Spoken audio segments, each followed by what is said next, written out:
Hello, हाय, आदाब, नमस्ते और सत श्री अकाल। जैसा कि आप लगातार देख रहे हैं पिछले कुछ एपिसोड से कि मैं एक मुंशी प्रेमचंद सप्तक की श्रृंखला में आपको कुछ कहानियां सुना रहा हूं। उसी श्रृंखला को आगे बढ़ाते हुए आज मैं एक विशेष कहानी आपके सामने लेके आया हूं, जिसके लेखक हैं मुंशी प्रेमचंद और जिसका शीर्षक है ब्रह्म का स्वांग।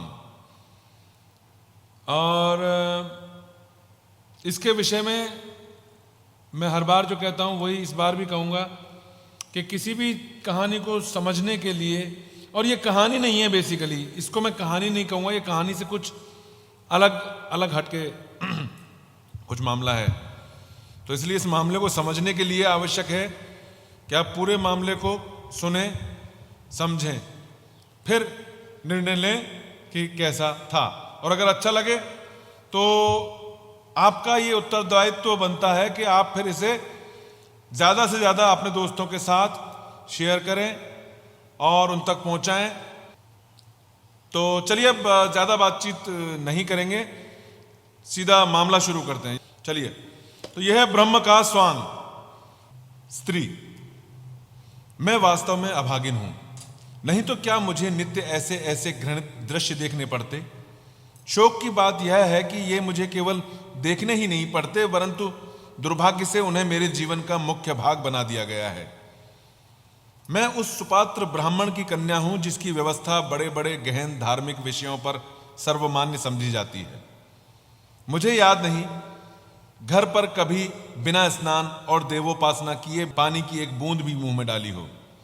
मुझे एक बार कठिन ज्वर में स्नान आदि के बिना दवा लेनी पड़ी थी और उसका मुझे महीनों तक खेद रहा था।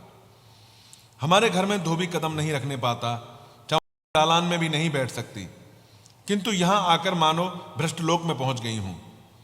मेरे स्वामी बड़े दयालु, बड़े चरित्रवान और बड़े सुयोग्य पुरुष हैं। उनके ये सद्गुण देखकर मेरे पिताजी उन पर मुग्ध हो गए थे, लेकिन वो क्या जानते थे कि यहां लोग अघोर पंथ के अनुयायी हैं।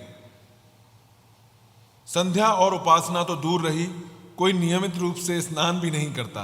बैठक में नित्य मुसलमान, क्रिश्चियन सब आया जाया करते हैं और स्वामी जी वहीं बैठे बैठे पानी, दूध, चाय पी लेते हैं। इतना ही नहीं, वो वहां बैठे बैठे मिठाइयां भी खा लेते हैं। अभी कल की बात है, मैंने उन्हें लेमोनेड पीते देखा था। साइस जो चार है बेरोक टोक घर में चला आता है। सुनती हूं वे अपने मुसलमान मित्रों के घर दावतों में खाना खाने भी जाते हैं। यह भ्रष्टाचार मुझसे देखा नहीं जाता। मेरा चित्त घृणा से व्याप्त हो जाता है जब वे मुस्कुराते हुए मेरे समीप आ जाते हैं और हाथ पकड़कर अपने समीप बैठा लेते हैं, तो मेरा जी चाहता है कि धरती फट जाए और मैं उसमें समा जाऊं। हा हिंदू जाति, तूने हम स्त्रियों को पुरुषों की दासी बनना ही क्या हमारे जीवन का परम कर्तव्य बना दिया। हमारे विचारों का, हमारे सिद्धांतों का, यहां तक कि हमारे धर्म का भी कुछ मूल्य नहीं रहा। अब मुझे धैर्य नहीं। मैं आज इस व्यवस्था का अंत कर देना चाहती हूं। मैं इस आसुरिक भ्रष्ट जाल से निकल जाऊंगी। मैंने अपने पिता की शरण में जाने का निश्चय कर लिया है। आज यहां सहभोजन हो रहा है। मेरे पति उसमें सम्मिलित ही नहीं, वरन उसके मुख्य प्रेषकों में से हैं। इन्हीं के उद्योग तथा प्रेरणा से यह विधर्मीय अत्याचार हो रहा है। समस्त जातियों के लोग एक साथ बैठकर भोजन कर रहे हैं। सुनती हूं मुसलमान भी एक ही पंक्ति में बैठे हुए हैं। आकाश क्यों नहीं गिर पड़ता? क्या भगवान धर्म की रक्षा करने के लिए अवतार न लेंगे? ब्राह्मण जाति अपने निजी बंधुओं के सिवाय अन्य ब्राह्मणों का भी पकाया भोजन नहीं करती।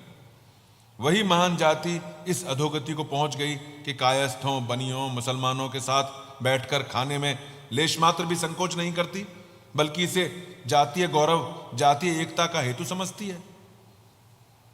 ये एक स्त्री के विचार हैं।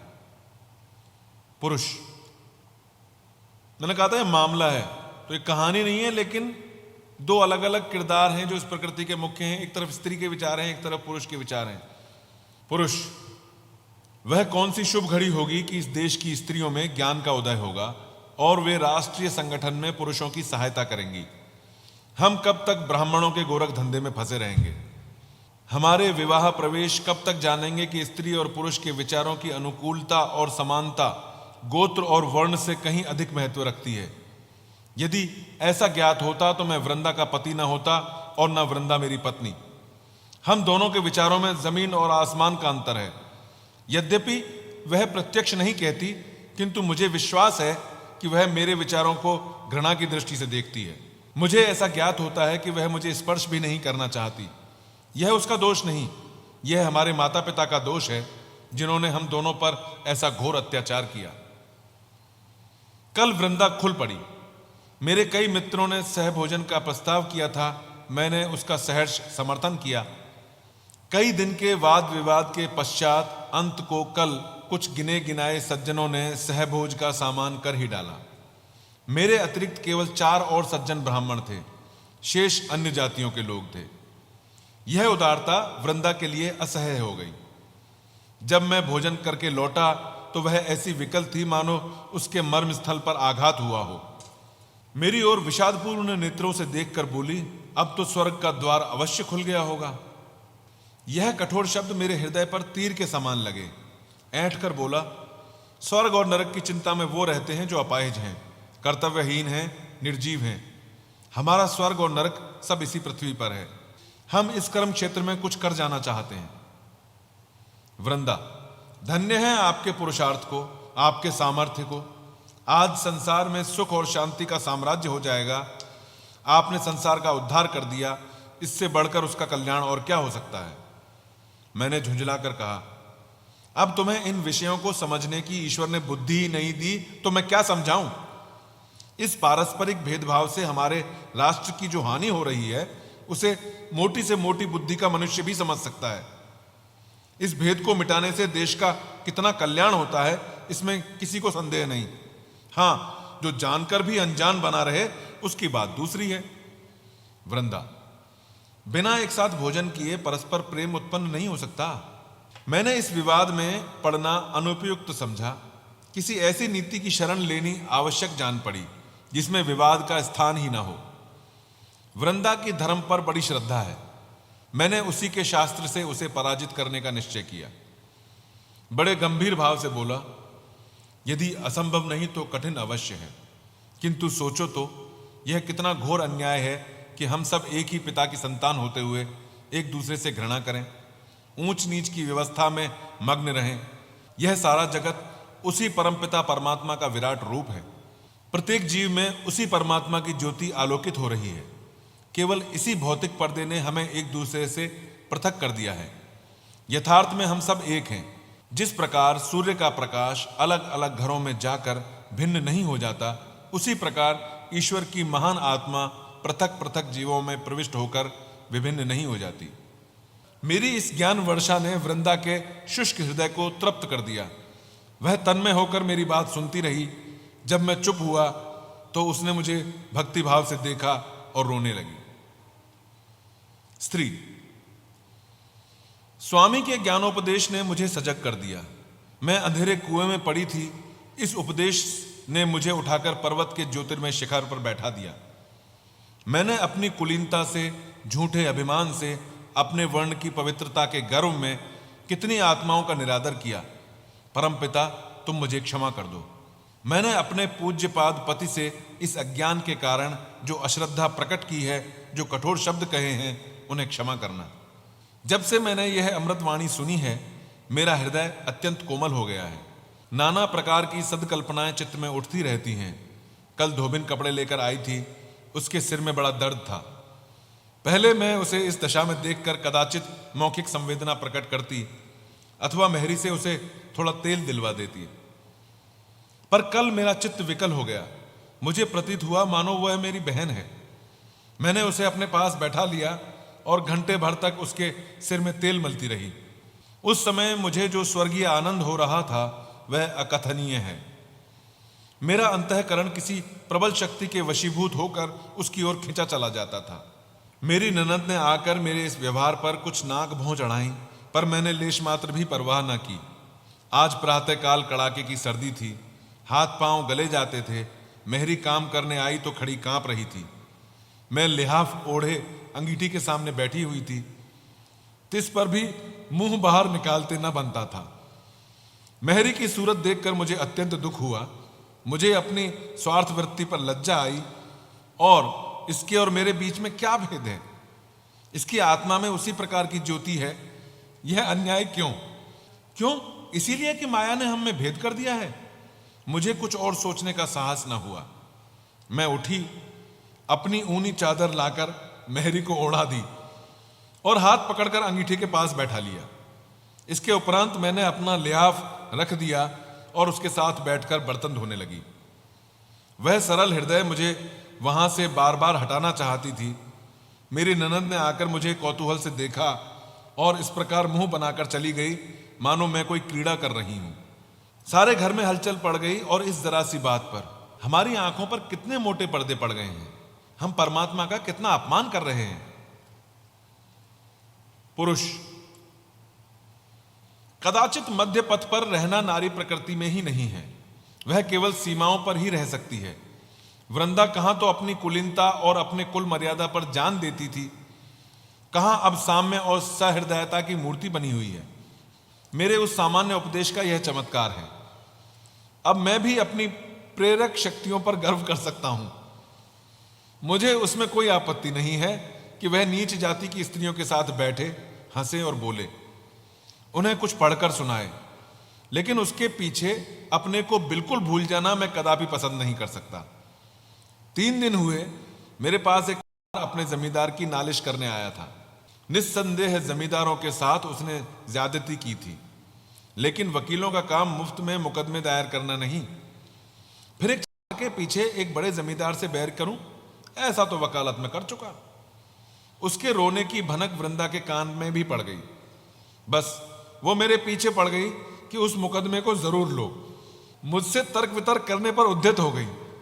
मैंने बहाना करके उसे किसी प्रकार टालना चाहा, लेकिन मुझसे वकालतनामे पर हस्ताक्षर करा लिया, तब पिंड छोड़ा। उसका परिणाम यह हुआ कि पिछले 3 दिन मेरे यहां मुफ्तखोर मुवक्किलों का तांता लगा रहा और मुझे कई बार वृंदा से कठोर शब्दों में बातें करनी पड़ी। इसी से प्राचीन काल के व्यवस्थाकारों ने स्त्रियों को धार्मिक उपदेशों का पात्र नहीं समझा था। इनकी समझ में यह नहीं आता कि प्रत्येक सिद्धांत का व्यवहारिक रूप कुछ और होता है। हम सभी जानते हैं कि ईश्वर न्यायशील हैं, किंतु न्याय के पीछे अपनी परिस्थितियों को कौन भूलता है? आत्मा की व्यापकता को यदि व्यवहार में लाया जाए तो आज संसार में साम्य का राज हो जाए। किंतु उसी भांति साम्य जैसे दर्शन का एक सिद्धांत ही रहा और रहेगा, वैसे ही राजनीति भी एक अलभ्य वस्तु है और रहेगी। हम इन दोनों सिद्धांतों की मुक्त कंठ से प्रशंसा करेंगे, उन पर तर्क करेंगे, अपने पक्ष को सिद्ध करने में उनसे सहायता लेंगे, किंतु उनका उपयोग करना असंभव है। मुझे नहीं मालूम था कि वृंदा इतनी छोटी मोटी सी बात भी न समझेगी। वृंदा की बुद्धि दिनों दिन उल्टी होती जाती है। आज रसोई में सबके लिए एक ही प्रकार के भोजन बने। अब तक घरवालों के लिए महीन चावल पकते थे, तरकारियां घी में बनती थी, दूध मक्खन आदि दिया जाता था। नौकरों के लिए मोटा चावल, मटर की दाल और तेल की भाजियां बनती थीं। बड़े बड़े रईसों के यहां भी यही प्रथा चली आती है। हमारे नौकरों ने कभी इस विषय में शिकायत नहीं की, किंतु आज देखता हूं वृंदा ने सबके लिए एक ही भोजन बनाया है। मैं कुछ बोल ना सका, भौचक्का सा हो गया। वृंदा सोचती होगी कि भोजन में भेद करना नौकरों पर अन्याय है। कैसा बच्चों का सा व्यवहार है, ना समझ। यह भेद सदा रहा है और रहेगा। मैं राष्ट्रीय ऐक्य का अनुरागी हूं। समस्त शिक्षित समुदाय राष्ट्रीयता पर जान देता है, किंतु कोई स्वप्न में भी कल्पना नहीं करता कि हम मजदूरों या सेवानिवृत्तधारियों को समता का स्थान देंगे। हम उनमें शिक्षा का प्रचार करना चाहते हैं, उनको दीनावस्था से उठाना चाहते हैं। यह हवा संसार भर में फैली हुई है, पर इसका मर्म क्या है यह दिल में सभी समझते हैं, चाहे कोई खोल कर ना कहे। इसका अभिप्राय यही है कि हमारा राजनीतिक महत्व बढ़े, हमारा प्रभुत्व उदय हो, हमारे राष्ट्रीय आंदोलन का प्रभाव अधिक हो। हमें यह कहने का अधिकार हो जाए कि हमारी ध्वनि केवल मुट्ठी भर शिक्षित वर्ग की ही ध्वनि नहीं, वरन समस्त जाति की संयुक्त ध्वनि है। पर वृंदा को यह रहस्य कौन समझाए? स्त्री कल मेरे पति महाशय खुल पड़े, इसलिए मेरा चित्त खिन्न है। प्रभु, संसार में इतना दिखावा, इतनी स्वार्थता है, हम इतने दीन घातक हैं। उनका उपदेश सुनकर मैं उन्हें देवतुल्य समझने लगी थी। आज मुझे ज्ञान हो गया कि जो लोग एक साथ दो नाव पर बैठना जानते हैं वे ही जाति के हितैषी कहलाते हैं। कल मेरी ननद की विदाई थी, वो ससुराल जा रही थी। बिरादरी की कितनी ही महिलाएं निमंत्रित थीं। वे उत्तम उत्तम वस्त्राभूषण पहने कालीनों पर बैठी हुई थीं। मैं उनका स्वागत कर रही थी। निदान मुझे द्वार के निकट कई स्त्रियां भूमि पर बैठी हुई दिखाई दी, जहां इन महिलाओं की जूतियां और स्लीपरें रखी हुई थीं। वो बेचारी भी विदाई देखने आई थीं। मुझे वहां उनका बैठना अनुचित जान पड़ा। मैंने उन्हें भी लाकर कालीन पर बैठा दिया। इस पर महिलाओं में मटकियां होने लगी और थोड़ी देर में वे किसी न किसी बहाने से एक एक करके चली गईं। मेरे पति महाशय ने किसी से यह समाचार कह दिया। वे बाहर से क्रोध में भरे हुए आए और आंखें लाल करके बोले, यह तुम्हें क्या सूझी? क्या हमारे मुंह पर कालिख लगवाना चाहती हो? तुम्हें ईश्वर ने इतनी भी बुद्धि नहीं दी कि किसके साथ बैठना चाहिए? भले घर की महिलाओं के साथ इन नीच स्त्रियों को बैठा दिया। वे अपने मन में क्या कहती होंगी? मुझे तुमने मुंह दिखाने लायक नहीं रखा। छी छी। मैंने सरल भाव से कहा, इससे महिलाओं का तो क्या अपमान हुआ? आत्मा तो सबकी एक ही है। आभूषणों से आत्मा तो ऊंची नहीं हो जाती। पति महाशय ने होंठ चबाकर कहा, चुप भी रहो, बेसुरा राग अलाप रही हो। बस वही मुर्गी की एक टांग। आत्मा एक है, परमात्मा एक है। ना कुछ जानो ना बूझो। सारे शहर में नक्कू बना दिया और उस पर बोलने को भी मरती हो। अरे उन महिलाओं की आत्मा को कितना दुख हुआ, इस पर भी कुछ ध्यान दिया है? मैं विस्मित होकर उनका मुंह ताकने लगी। आज प्रातःकाल सोकर उठी तो मैंने एक विचित्र दृश्य देखा। रात को मेहमानों की झूठी पत्तल, सकोरे, दोने आदि बाहर मैदान में फेंक दिए गए थे। 50 मनुष्य उन पत्तलों पर गिरे हुए उन्हें चाट रहे थे। हाँ, मनुष्य थे, वही मनुष्य जो परमात्मा के निज स्वरूप हैं। कितने ही कुत्ते भी उन पत्तलों पर झपट रहे थे, पर वे कंगले कुत्तों को मार मार कर भगा देते थे। उनकी दशा कुत्तों से भी गई बीती थी। यह कौतुक देखकर मुझे रोमांच होने लगा। मेरी आंखों से अश्रुधारा बहने लगी। भगवान, ये भी तो हमारे भाई बहन हैं, हमारी आत्माएं हैं। उनकी ऐसी शोचनीय दीन दशा। मैंने तत्क्षण मेहरी को भेजकर उन मनुष्यों को बुलाया और जितनी पूरी मिठाइयां मेहमानों के लिए रखी हुई थी सब पत्तलों में रखकर उन्हें दे दी। मेहरी थरथर कांप रही थी। सरकार सुनेंगे तो मेरे सिर के बाल भी न छोड़ेंगे, लेकिन मैंने उसे ढांढस बंधा दिया। तब उसकी जान में जान आई। अभी ये बेचारे कंगले मिठाइयां खा ही रहे थे कि पति महाशय मुंह लाल किए हुए आए और अत्यंत कठोर स्वर में बोले, तुमने भांग तो नहीं खा ली है? जब देखो एक ना एक उपद्रव खड़ा कर देती हो। मेरी तो समझ में नहीं आता कि तुम्हें क्या हो गया है। ये मिठाइयां डोमड़ों के लिए नहीं बनवाई थी। इनमें घी, शक्कर, मैदा लगा था जो आजकल मोतियों के मोल बिक रहा है। हलवाइयों को दूध के धोए रुपए मजदूरी के लिए दिए गए थे। तुमने उठाकर सब इन डोमड़ों को खिला दिया। अब मेहमानों को क्या खिलाया जाएगा? तुमने मेरी इज्जत बिगाड़ने का प्रण कर लिया है क्या? मैंने गंभीर भाव से कहा, आप व्यर्थ इतने क्रुद्ध होते हैं। आपकी जितनी मिठाइयां खिला दी हैं वो मंगवा दूंगी। मुझसे यह नहीं देखा जाता कि कोई आदमी तो मिठाइयां खाए और कोई पत्तलें चाटे। डोमड़े भी तो मनुष्य ही हैं। उनके जीवन में भी तो उसी स्वामी ने बात काट कर कहा, रहने भी दो, मरी तुम्हारी आत्मा। बस तुम्हारी ही रक्षा से आत्मा की रक्षा होगी। यदि ईश्वर की इच्छा होती कि प्राणी मात्र को समान सुख प्राप्त हो तो उसे सबको एक दशा में रखने से किसने रोका था? वह ऊंच नीच का भेद होने ही क्यों देता? जब उसकी आज्ञा के बिना एक पत्ता भी नहीं हिल सकता तो इतनी महान सामाजिक व्यवस्था उसकी आज्ञा के बिना क्यों कर भंग हो सकती है? तब वह स्वयं सर्वव्यापी है तो वह अपने को ही ऐसे ऐसे घृणोत्पादक अवस्थाओं में क्यों रखता? जब तुम इन प्रश्नों का कोई उत्तर नहीं दे सकती तो उचित है कि संसार की वर्तमान रीतियों के अनुसार चलो। इन बेसिर पैर की बातों से हंसी और निंदा के सिवाय कुछ लाभ नहीं। मेरे चित्त की क्या दशा हुई वर्णन नहीं कर सकती। मैं अवाक रह गई। हा स्वार्थ, हा माया अंधकार। हम ब्रह्म का भी स्वांग बनाते हैं। उसी क्षण से पति श्रद्धा और पति भक्ति का भाव मेरे हृदय से लुप्त हो गया। यह घर मुझे अब कारागार लगता है, किंतु मैं निराश नहीं हूं। मुझे विश्वास है कि जल्दी या देर ब्रह्म ज्योति यहां अवश्य चमकेगी और वह इस अंधकार को नष्ट कर देगी। तो ये थी कहानी, और कहानी में मामला इसलिए कि ये जो दो विचारधाराएं हैं ये हम सब में कहीं ना कहीं किसी न किसी रूप में, मतलब इसको कह सकते हैं हम डबल स्टैंडर्ड। तो हम जिस डबल स्टैंडर्ड में रहते हैं उसको आत्मसात कर लेते हैं। हमें लगता है कि बस यही है, हम अपने अपने हिसाब से। क्योंकि जब दूसरे को दोषी बनाने का मौका मिलता है तो उसका जुर्म बड़े से बड़ा जुर्म होता है, उसकी गलती बड़े से बड़ी गलती होती है। और वहीं जब उसी कैटेगरी में जब अपने आप को खड़ा करते हैं तो अलग अलग उदाहरणों से, अलग अलग एग्जाम्पल से उसको बहुत छोटी मोटी, अरे हाँ ठीक है। तो कहीं ना कहीं ये एक बहुत ही आई ओपनर है अगर आदमी इसको समझने की कोशिश करे। तो मुंशी प्रेमचंद ने जितना कह दिया है उसके बाद मेरे कहने के लिए कुछ बचता नहीं है। यही बचता है कि पढ़ने में या कहने में कोई अशुद्धि हो तो उसे क्षमा करें और मुख्य मूल मकसद से ना भटकें, अर्थ का अनर्थ ना करें, बात को समझें और सोचें और उस पर विचार अवश्य करें। विचार करेंगे उसके बाद उसको